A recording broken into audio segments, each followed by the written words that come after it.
I'm Elyse at Bowman Library with a whole new middle grade book spotlight.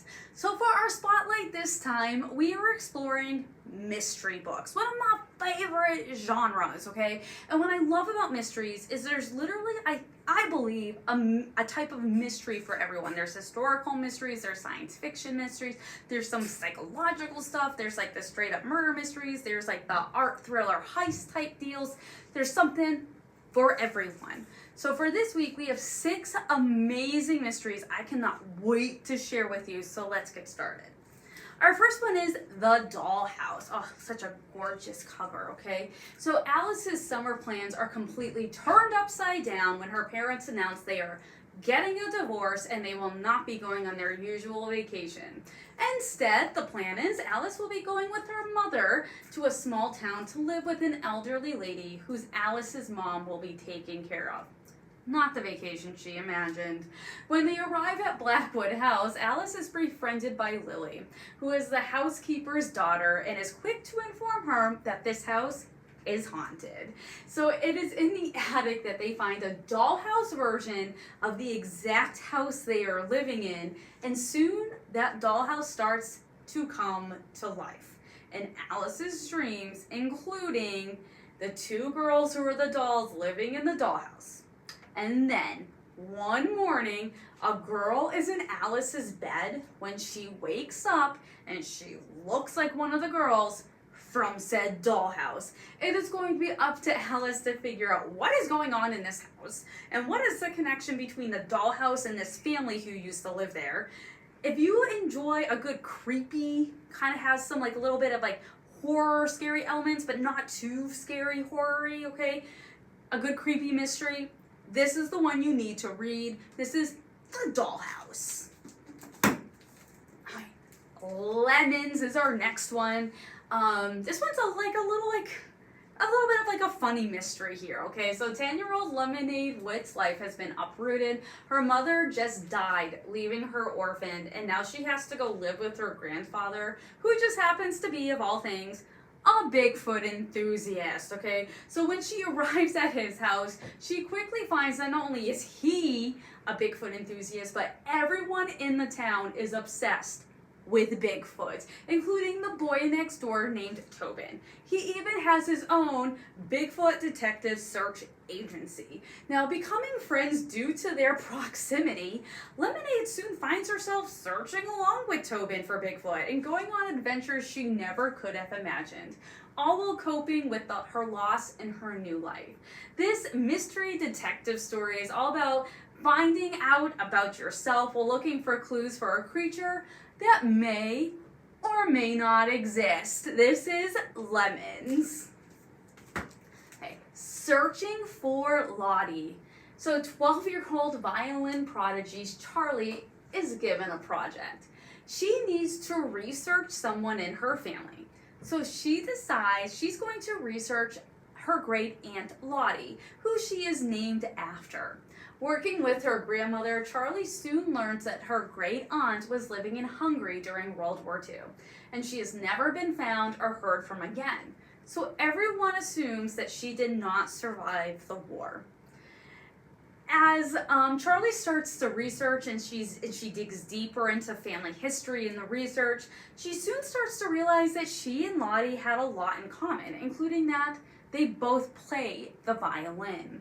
The further she goes, though, the more the truth comes out and connections are made to new family members, secrets and discoveries. If you like your mysteries with a bit of some realistic, some historical, and mystery all mashed and combined into one, this is it. It's a quick read, I promise. It's fairly short. Sorry about that. But you get a little bit of each in here. This is Searching for Lottie.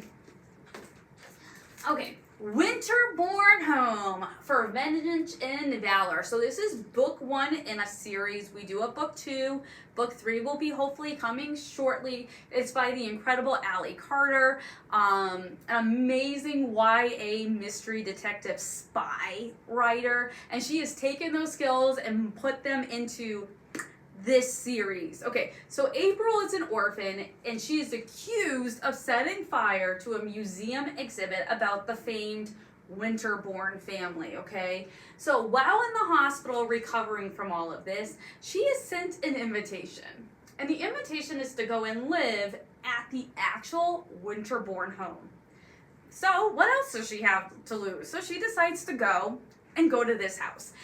There she meets other orphan children who have been invited to live there as well, and they soon find out there is more to the house than what meets the eye, including secret passages and hidden rooms, which lead to a shocking discovery that could change and will change everything, okay? So this is an adventure mystery that has some girl power in there. There's some friendship. It's all about finding yourself. It will keep you on the edge of your seat. I will tell you, it does end on a cliffhanger, so you will want book 2 when you're done with this one. This is Winterbourne Home for Vengeance and Valor. Okay, Coop knows the scoop. So 13-year-old Coop and his mom live with his grandfather in a quiet, windy Bottom, Georgia, where nothing happens. Until one day when there is a human skeleton found where they are building a new playground, and Coop and his friends, of course, are curious about what's going on. So they go over there. They wanna like, you know, like scoop in on what's going on there, okay? But Coop soon becomes not too curious about what's happening because the remains are identified as his grandmother, who everyone thought just up and left the family 40 years ago. But her remains quickly changed what people think happened, and now they believe that Coop's grandfather murdered her. Coop, again, he's automatically assumed to be the prime suspect, but Coop knows his grandfather wouldn't do anything like that. So Coop decides it's going to be up to him to find out what really happened over 40 years ago with his grandfather, with his grandmother, and he is going to need the help of his best friends. If you love a good mystery, detective-esque story with some amazing friendships in there, some family stuff, this has all of it. I loved this book. I love that it was a one and done. You'll be right there. You can totally relate to Coop with what he's going through. Coop knows the scoop. And our last one is How I Became a Spy. Love this one. Deborah Hopkinson is the author on this one. She is an amazing nonfiction author.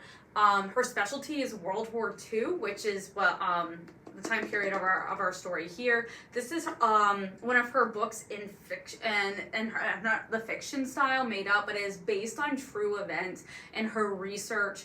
Again, I recommend any nonfiction by her. D-Day by her is amazing, okay? So this is all about 13-year-old Bertie. He's living in London in 1944 during World War II, and he is so excited when he becomes a volunteer for the civil defense.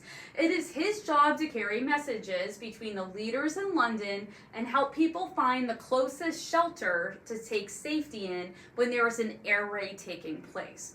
One night when he is on patrol, Bertie accidentally runs into an American girl, and she leaves her notebook behind.